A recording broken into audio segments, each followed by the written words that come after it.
Hello everyone and welcome to our webinar, Major Changes on ISO 9001 2015. My name is William Kinder and I'm an International Business Manager here at SoftExpert. Today's webinar will be presented by Mr. Raphael Arias. Raphael has over 8 years of experience in IT industry, implementing SaaS solutions in logistics and risk management companies. I wish you all a great webinar. Hello, Raphael. Hello everyone, and thank you for having part on this webinar. And today we're going to analyze the ISO 9001 2015 major changes that was settled by the ISO 176 Technical Committee to encompass the new terms and requirements on the new standard. And well, I wanted to start off today going back a little bit just to put a timeline on the ISO history. So first release was in 87, followed by revision 2 in 94, Rev 3 in 2000, and Rev 4 in 2008. And now the revision that is currently ongoing on this date is number 5, 2015 version, and this is the one that we will be analyzing today. And another information that I brought was from ISO certificates. As you can see on the top, ISO had almost the same number of certificate bodies on 2016 and 2017, and that's basically regarding to the small amount of data provided by a credit registrar, and had an impact of 4% decrease compared to the previous year. I would like to point out also the expressive ongoing rise of ISO 14001 through these years, with over 16,000 certificates, showing a trend about environmental issues on the market. And the last trend that I brought was about compliance. It's from Gartner research data regarding to the digital ethics and privacy, saying that by 2021, organizations that bought compliance risk and are caught lacking in privacy protections will pay 100% more in compliance costs than competitors that adhere to the best practice. And best practice means focusing not only on what the company have to do, but on what it should do ethically with regard to issues such as specific applications, services, and processes. You can check all these informations in more detail on gartners.com on the subject strategic technology trends, and the table on top you can find in the ISO.org with the subject ISO survey. And now starting to go in deep about the changes.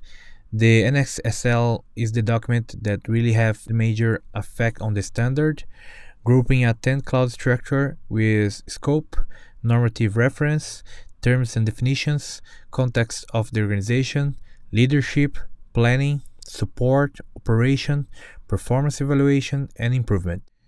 So the first change is the smashing of 10 clauses into 8, affecting the management system documentation. And as you can see, ISO 9001 2008, it has the same 1 to 3 clauses in the new version, and then the 4 through 10 clauses containing the new terminology that you have to fulfill and will be required on future audits.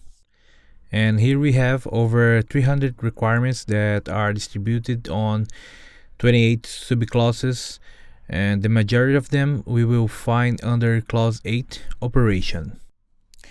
And now talking about terminology, the major differences in terms are in the expansion from products to products and services. On previous versions was the interpretation that products was supposed to mean products and services, but now they actually use the terms products and services, and exclusions are not used now, and basically just stay in the scope of your management system that you don't apply anymore. And management representative is not used anymore, so similar to responsibilities and authorities assigned, but there is no requirement for a single representative there, so basically not set to a single name. Another key change is on documentation. Quality manual, documented procedures, and records are now bulked underneath the term documented information. And work environment, this has been expanded to environment for the operation of processes, encompassing organization services that are outside a production facility, and now they are quoted as environment for operation of processes. And then we have monitoring and measurement equipment that has been expanded to monitoring and measuring resources, and mostly because the monitor or the measure is a person and not an equipment. And finally, supplier translated to external provider, which is a person or company that may not be supplying you anything in terms of physical materials. They may be supplying some kind of service or information. So here's an illustration that shows the new structure of the ISO 9001:2015 standard. And on the top are the stages for the requirements. So contents or table of contents, forward, introduction, scope, normative, reference, and terms and definitions. And then we go through 4 to 10 underneath. This shows a more chronological order, and if you look to 4, 5, 6, and 7 clauses, they are set as a planning stage. And then do are requirements for operations, and that's where you find the majority of the controls and requirements associated with the new standard released.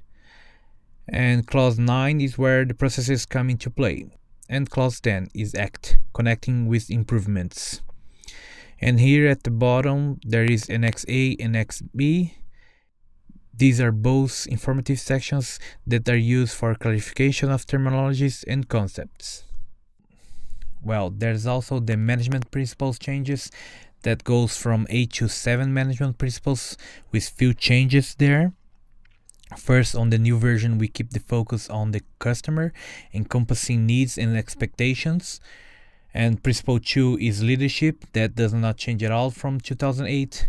And number 3, from involvement of people to engagement of people. That brings the concept of information being more two-way street than only one way, where you involve people in meetings or presentations, but they're not necessarily engaged. And now there is this idea of engagement to achieve. And principle number 4 is process approach. And basically there is just combining with systematic approach to management on this one. And principle 5 has also been changed from continuous improvement to just improvement, encompassing continuous improvement situations. Principle 6, evidence-based decision-making versus factual approach decision-making, in order to make a more substantial decisions instead of facts that were interpreted in certain contexts. And finally, the 7th principle, which is relationship management, turning relationship to be more than just mutually beneficial between buyers and suppliers, involving relationship of all sorts, internally and externally. ISO also published an additional guidance document called PUB that can be found on the ISO website with more information on the principles.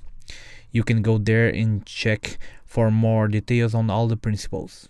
So other key language changes that you will find in the standard is about the use of shall, that indicates requirement, should indicates a recommendation, may indicates a permission, can indicates a possibility or a capability, and note is just for guidance in understanding or clarifying associated requirements.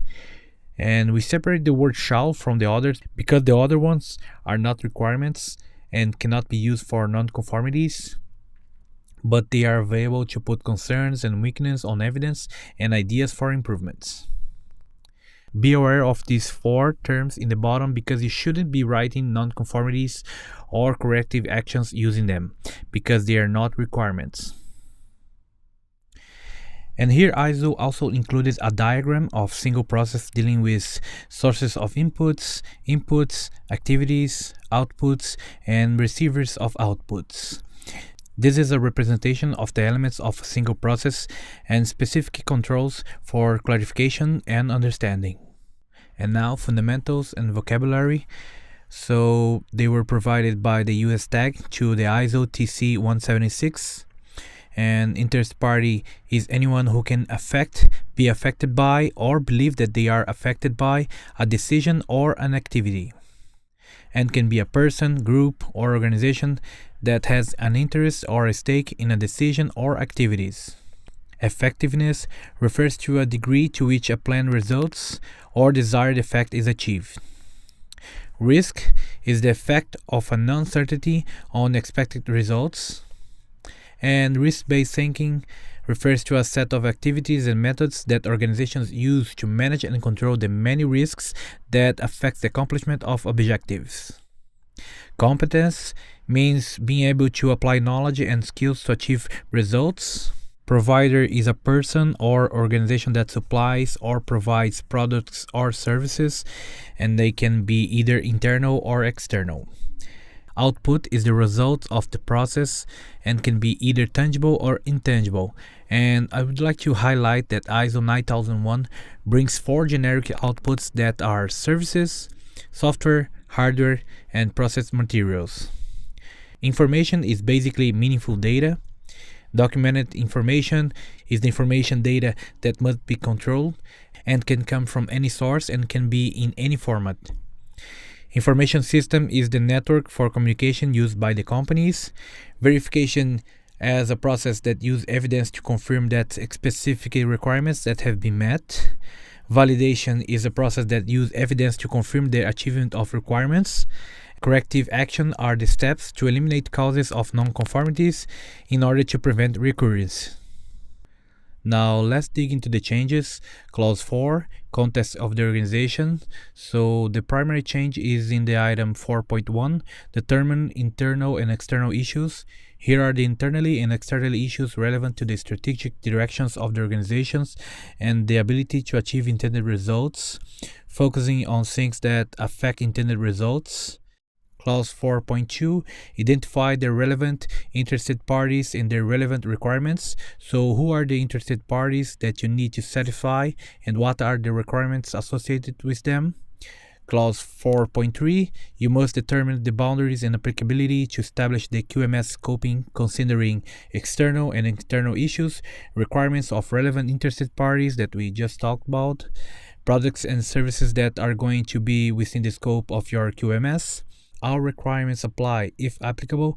Basically, it's saying that the organization must provide justification for claiming a requirement that's not applicable. Clause 4.4, you must determine which processes are needed for the quality management system, including what inputs are required and what outputs are expected, making sure that you're addressing risk and opportunities. And clause 5, leadership. So in 5.1, leadership and commitment, you still see that term top management on 5.1.1 that says top management must demonstrate leadership and commitment by taking accountability for the QMS effectiveness. So here is where we first start to see the word accountability, identifying who is accountable and implying a leadership and commitment focus. And quality policy and objectives, making sure that they are compatible with the context and strategic direction of the organization, and also ensuring integration, which is here where you see the word integration linked with QMS requirements into the organization's business processes, and promote the use of the process approach and risk-based thinking. So here is where the risk-based thinking is used, and only here. Kind of a more global approach to risks within the organization and really looking at risk and opportunities in all processes. So again, top management must demonstrate leadership and commitment by engaging, directing, and supporting persons to contribute to QMS effectiveness and supporting other relevant management roles. Clause 5.1.2, top management must demonstrate leadership and commitment with respect to customer focus. So it's that customer focus principle, ensuring that customer and statutory and regulatory requirements are determined and consistently met.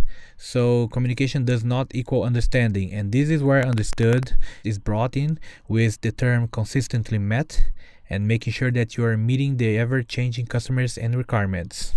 Demonstrate leadership and commitment to customer focus by ensuring that risk and opportunities are determined and addressed, focusing on enhancing customer satisfaction constantly.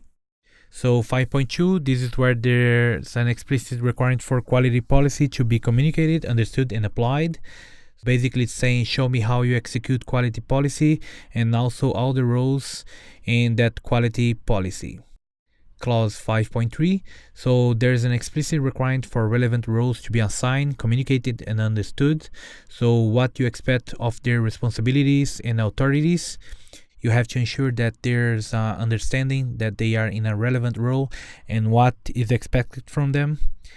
And then there is this remove explicit requirement for a management representative, and now there's responsibility resides with the top management to assign responsibility and authority. So that means that a single point manager representative assigned is not required anymore, but is advisable to maintain a technician expert to make sure that responsibility is disseminated among the top management roles, and those folks are indeed the process owners. And last but not least, ensure processes are delivering their intended outputs. So all of your processes of QMS that are within your scope, you need to make sure that you are delivering their intended outputs. So you have to ask yourself, how do you know what the intent of the outputs are, and where is that defined within your organization? And that's become something that you have to define and should have a process to it. Clause 6, planning. And 6.1, the quality management system planning must determine risk and opportunities that needs to be addressed. So there is a risk associated with anything that we do. We just need to make sure that they are addressed properly. 6.1 also says enhance desirable effects. That seems to be enhancing the ability to achieve desired results or outputs. Prevent or reduce undesired effects. So you see this new usage of desirable effects and undesirable effects being brought up in 6.1.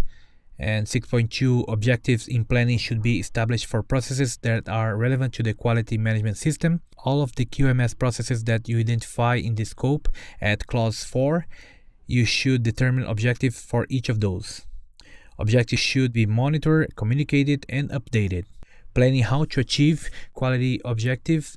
So it's not just achieving them, but how do you achieve quality objectives, and it must include what will be done, what resources are needed, who will be responsible as it relates to the quality objectives, when will it be completed. So there's a time frame to apply objectives, where in 2008 version it just seems to be not such consideration on when the results must be evaluated.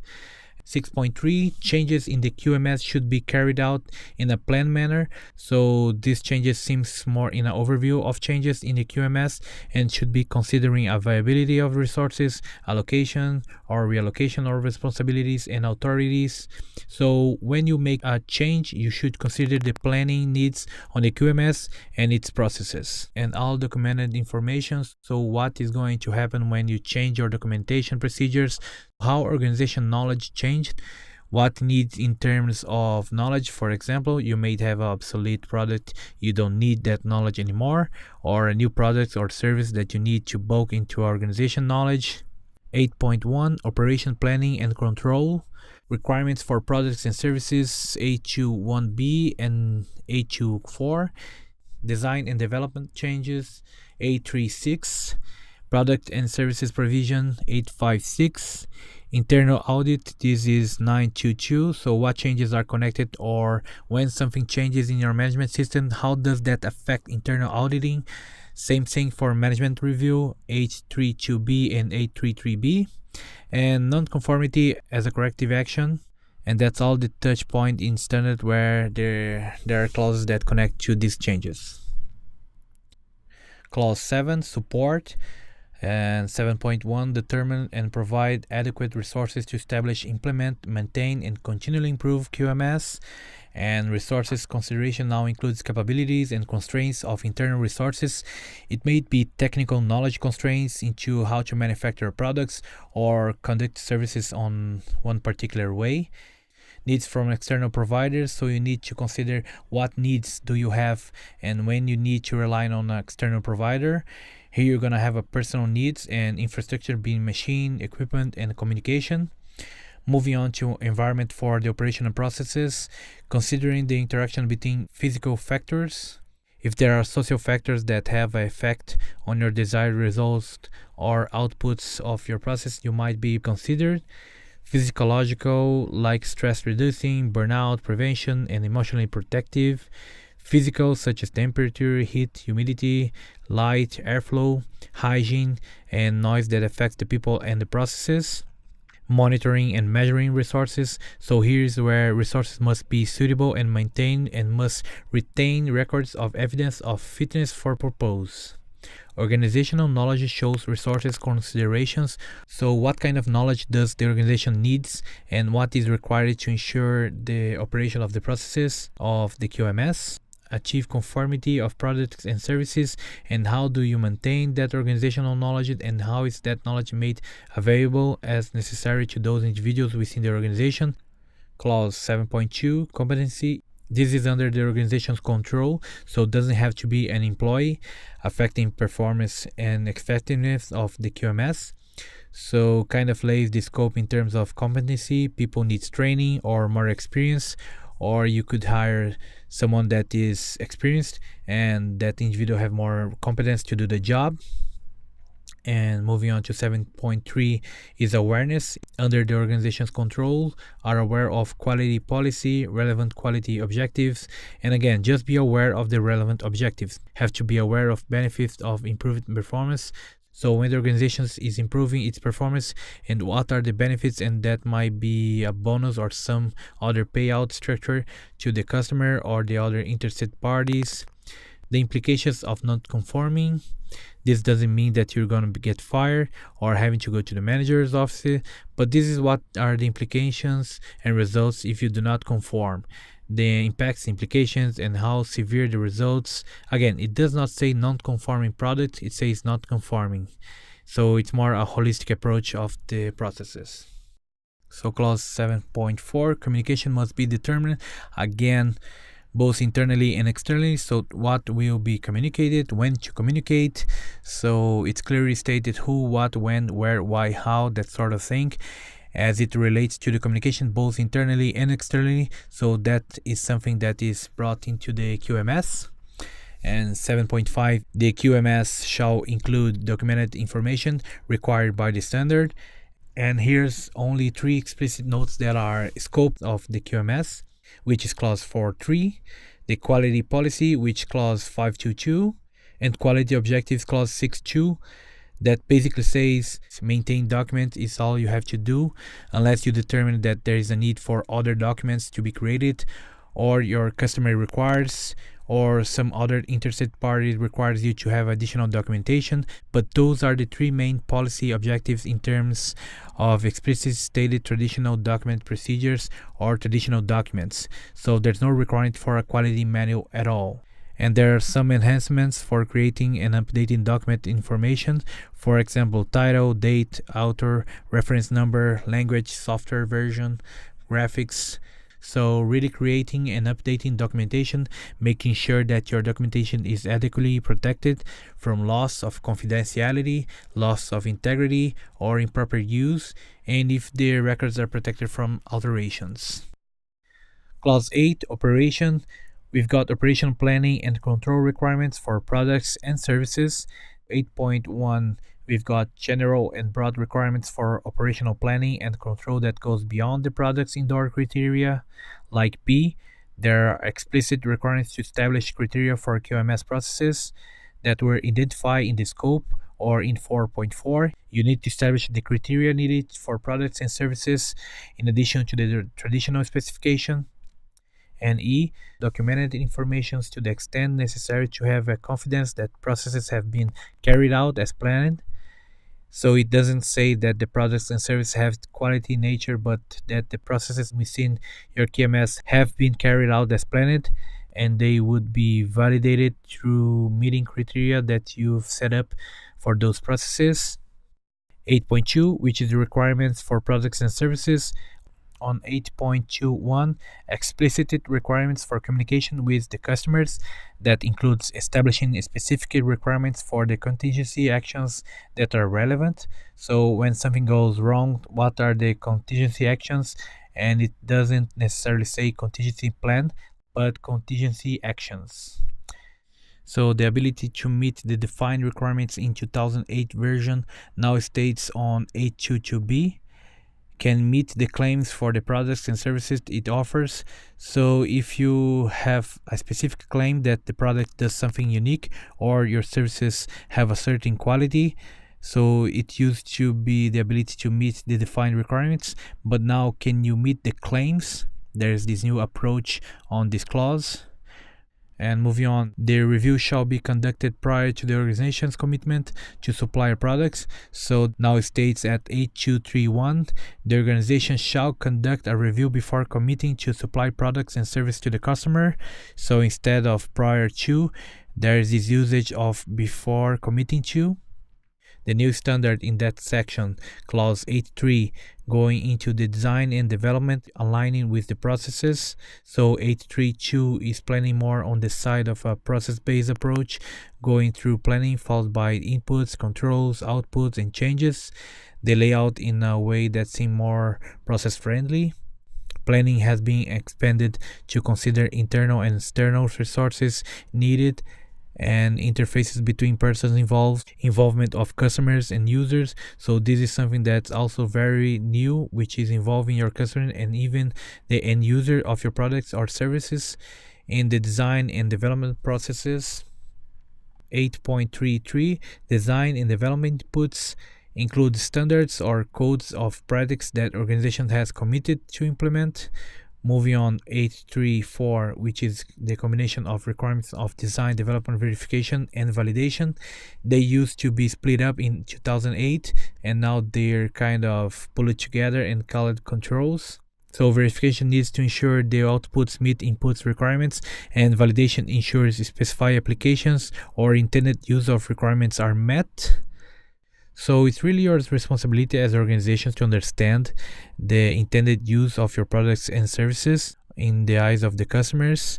In other words, you have to find out how your products or services are going to be used, understanding ambiguities, and practical use of your solution.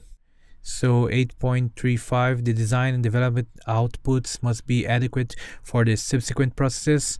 This might be the next station in the line, passing information out to an outsourced provider or inputting data into a software. 8.3.6, design and development changes must include a record showing, like authorization of changes, who is authorized to approve the change. This will bring some accountability to the process. 8.4 used to be called purchasing, and now there's this new terminology with a wider scope. So outsourcing equal externally provided, like processes, products, services, and suppliers, now is called external providers. So 8.42, type and extent of control of external providers, evaluating the levels of control for each external provider. 8.42c, taking into consideration the potential impact of the external provider not complying with requirements, and what are the effectiveness of the controls applied by external providers. So if they frequently produce non-compliant outputs, what are the controls for containing these non-conformities, and when something goes wrong, how effective they are containing their own non-conformity. In 8.5, we have 8.5.1, the controls of production and services provision now combines and brought in several clauses the control conditions term. So basically, if we are talking about production or services being executed with controlled conditions, things have been added here as suitable monitoring and measuring resources. This previously was 7.6 about calibration. And B, suitable monitoring and measuring resources, again, is not equipment, is not machines necessarily. It could also be human resources throughout decision processes, but in any case, you need to make sure that those resources are suitable. And is suitable structure meaning facilities, equipment, etc., and environment for the operations of processes. So previously this was work environment, and now this is a bit more broad, encompassing processes of any sources. 8.5.2, identifies and traceability. Now identifies status of outputs. They used to say product status, and the idea here is identify the status of an order in a project, and it goes through perhaps a development phase. So status of output opens the scope much wider than it did before. And then there is the unique identification of outputs, so expanding from identification of products in a similar way as status of outputs, and identification of outputs being very clear. 8.3, properly belonging to the customer of external providers. So this is where customer own property, and in the 2008 version it says belongs to customer or external providers. So you may have some property that belongs to a supplier. So how do you keep track of that property and control it and bring this definition of controlled conditions? Now note that this includes materials, components, tools, and equipment premises, intellectual property, and personal data. 854 Preservation of outputs. Again, outputs to include services and process outputs, not just products. And what do you do in terms of preservation of all of it, such as relates to non-products aspects of your operations. So this also includes contamination control, transmissions, or transportations, and those items are new to this note. 855 Post-delivery activities now contains its own clause and shall consider to be into another clause.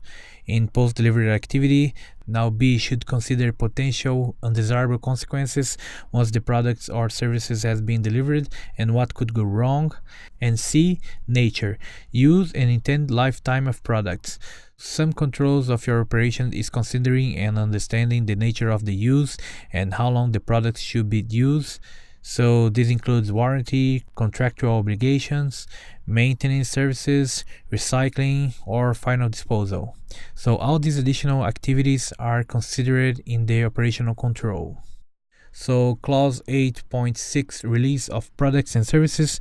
So this states that release outside of a planned arrangements are only allowed by a relevant authority and as applicable by the customer. So it has to be determined upfront what changes can you make and what type of products or service deviate from the original plan and can be released, stored, or proceed without the customer approval.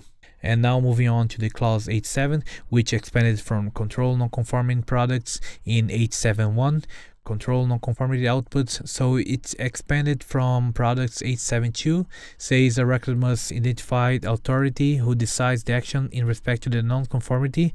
So once again, we see authority deciding, so that individual needs to be a part of the non-conformity output record.